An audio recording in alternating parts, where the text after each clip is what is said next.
Hello everyone, welcome to another episode. And today we have James Stewart, the Senior Director of Marketing Analytics at Realtor.com.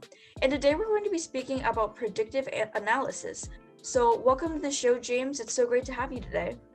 Thank you, Catherine. It's good to be here. Yeah, definitely.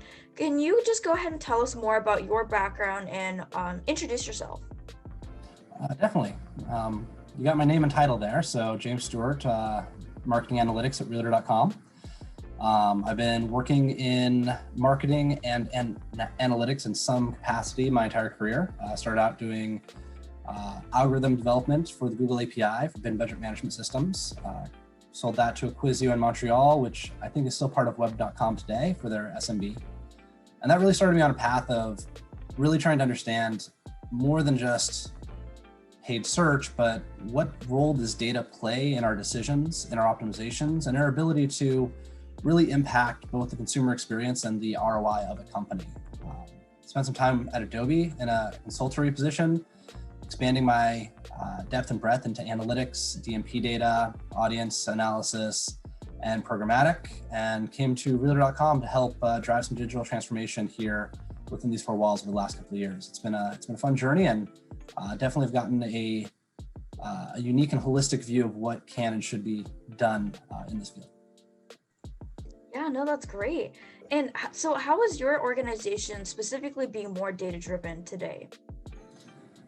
Honestly, being data-driven as an organization starts at the top. As much as I was doing here mid-level, getting systems in place, connecting our data, working with marketing team to become more independent over the last 2 years, the greatest and fastest change to it has been the culture of leadership that's come in over the last year. Our new CEO, CMO, CTO, and the VPs that they brought with them are all hungry for data, to be data-driven, and to move us into a growth hacker and growth-oriented mindset overall. So I would say that that's really where it has to start. Anyone who here is in a true leadership position needs to embrace this as the culture moving forward. And I've seen more impact in the last year than I have in the last 4 years working with or around this company. I think that's a great point to bring up is that the new senior leadership that you have at your organization have really pushed to be more data-driven and really pushed to have that growth in the organization. So that's really great to hear. And what are kind of your thoughts and what is the process like when you're mapping out, building these predictive analysis models? What are some things that you really think about there? The first things are quite foundational.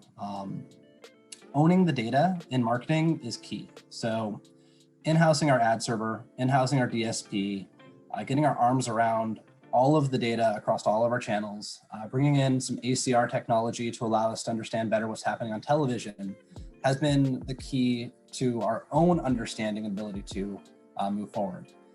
Leaving those things in the hands of agencies, you end up getting siloed views of how can this data work for television alone or work for search alone.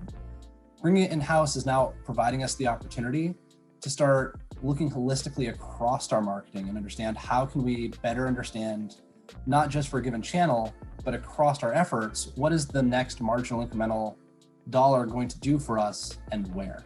So that was definitely the first big thing to consider when we're thinking about it. The next thing to consider, and the biggest challenge of my job, I would say, is the fact that every one of these marketing channels that we're getting data from, that we're dependent on, have different exceptions and limitations, right? I have no impression data in search. I've got a ton of raw data in programmatic through GCM, but it's not standardized and normalized against YouTube or Facebook. And then television is its own beast. We still have a decent amount of linear television, and I can't believe that people still fax and search in orders over there just to talk about how archaic it is. So normalizing across those the best you can to get an understanding of if this channel says X, it actually means Y, and getting all of your channels to speak in that same language of Y is really the biggest thing that you need to consider to be able to then make predictive models about, again, everything for us comes down to that marginal incremental return. If I've got an additional $1 million this quarter to spend, what is the distribution? What is the predictive return for each of those channels? And where do I get that best investment of the next dollar? Not just the average ROI, but if my next dollar is only returning me $1 back, it's break even. So there might be a channel that looks like a lower average ROI, but is a better overall growth mechanism for us. And so that portion of the mindset as well has been key for our success. Yeah, and that's definitely great to hear, the teamwork to make this all really happen. And what do you think has been your favorite part about the job that you have right now? Honestly, my favorite project from the last 2 years was in paid search. It was my first love, and I always go back there. When I first got to Realtor.com, we were still optimizing based off gross volume, right? So how many users were we driving to the site and how many leads were we driving to the site? Believe it or not, there is a significant difference in value between Ardmore, Oklahoma and Manhattan, Mount Vernon, Washington, and San Francisco. So when we were treating all leads as equal, we were missing a major opportunity to differentiate value. So over the last year or so, we've worked with data engineering, with marketing, and with marketing analytics to set up a pipeline where every lead that comes into the system captures its point of origin, goes through our lead capture backend system, identifies the actual contract value it sells for, appends that revenue, and pipes it back upstream into our analytics systems and our marketing systems, allowing us to truly look at the topographical distribution of value and make intelligent choices. At the end of the day, it still is sometimes a better ROI to buy those leads we can only sell for $5 in Ardmore if we're buying them for 10 cents. But it gives us that opportunity to differentiate those opportunities to buy and sell and impact the major metro areas that we previously priced ourselves out of through our own decisioning and attribution models previously. So just the teamwork, the cross organizational collaboration, and the actual business value of that project has probably been my most favorite thus far. Yeah, and that's great to hear. And what advice do you have for those that are trying to get into more of the predictive analytics kind of field right now? That's a tough one. It's becoming a more and more competitive field every year. But the best advice I can give you is start marketing analytics, honestly. There still is this culture there where marketing is moving towards data-informed and data-driven quickly, but it's not there yet, which means that if you're trying to break in and you're young and hungry in your career, get yourself into performance marketing, right? A lot of the work there for independent contributors and people breaking into the industry is still very much around predictive analytics. All of the optimization in those channels, all of the functions that you're doing to identify where to put your money, what to tweak, A/B testing of ads, audiences, all of it are a great set of foundation. And it's a softer area to break into than pure data science out the gate. So you'll come across as more qualified for the position. You'll still get the skills and expertise you need, and then leveraging and parlaying that into where you want to go next, whether that's marketing analytics itself, data engineering, data sciences. I personally have a goal that people on my platform team will have an upward mobility into the data sciences team and organization over time, that people in our channels, if they want to move into data engineering, that they can build the experience and foundation, all of the details we're dealing with across Google Campaign Manager, the DSP. It's a lot of Python. It's a lot of custom integration work. So it's a nice place where it's a little bit of a softer skill set people feel to start, a little bit easier to break into, but it can definitely get you what you need to parlay up and out into a larger and more fulfilling career. Yeah, and I think that's great advice, especially because this field is growing rapidly with a lot of different industries really trying to be more data driven as well. So it's clearly going to be a field that will be in high demand in the next coming years.